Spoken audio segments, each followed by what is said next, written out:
Round 2 of King DeSantis versus Beijing Biden. I'll skip to the end. Joe Biden loses, cause he's a loser. He's a near 80-year-old antique fossil with all the verbal dexterity of a newborn trying to walk. This round, the Florida governor wasting no time waiting for the bell, instead going in heavy, branding the CDC's batshit wacky guideline of telling parents to wear masks in their own homes around their kids as insane.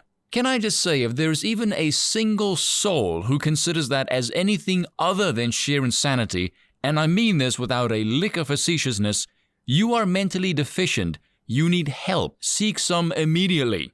DeSantis criticized the federal government, accusing them of trying to establish a biomedical security state, ooh, nice shot, and calling bullshit on their stance on yay COVID passports but nay voter ID. All Republicans use that line, it's easy to understand and it's really effective. It is a great line of attack. He also came out swinging on the southern border, chastising the current crop of useless Democrats for allowing the flooding of thousands of unvetted sick illegals into the United States. Under Biden, there has been hundreds of thousands of people pouring across every month, and it's not just from Mexico, DeSantis said, noting that the border crosses are rarely from Mexico.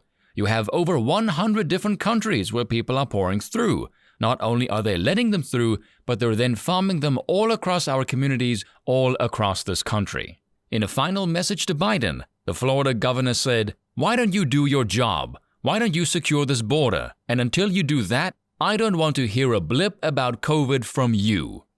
Ooh, DeSantis got some balls on him. Fair play, son. It is a refreshing change of pace to hear a statesman knock the teeth out of a fucking incompetent administration. It really is fascinating that as a politician, potentially the less you do, the more badass you appear. Unless it's enforcing the borders, in which case your men should be armed to the gills like a drunken Rambo. Now, the CDC. Yes, you get over here. We need to have a bit of a word. I've said before the CDC does not track vaccinated cases. Now, the way the CDC gets data is it's collected and reported to them from individual states, working on a state-by-state basis, if you will. Now, they used to track it up until May, then stopped, claiming they lack the resources to do so, according to Dr. Scott Gottlieb, a former commissioner for the FDA. If resources was your main concern, you could just stop tracking the unvaccinated, because the unvaccinated do not give a crap about your case totals. The only ones who do care are the propagandists, but I'm getting sidetracked. I'm gonna call bullshit on the reason, and here is why. The way you determine vaccination status, yay or nay, is the same.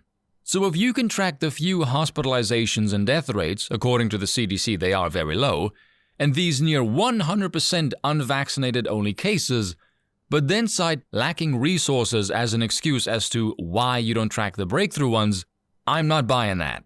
Governments run on information, and information that makes them look dumb or incompetent, yes, the irony is not lost on me, don't worry, they will attempt to hide and stifle it.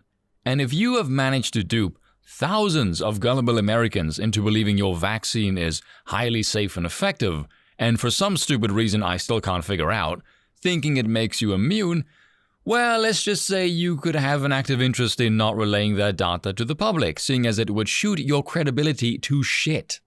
That's what I used to think, and then the idiots at the CDC came out and said, oh, you need to mask up again because the new variant is spreading even among the vaccinated.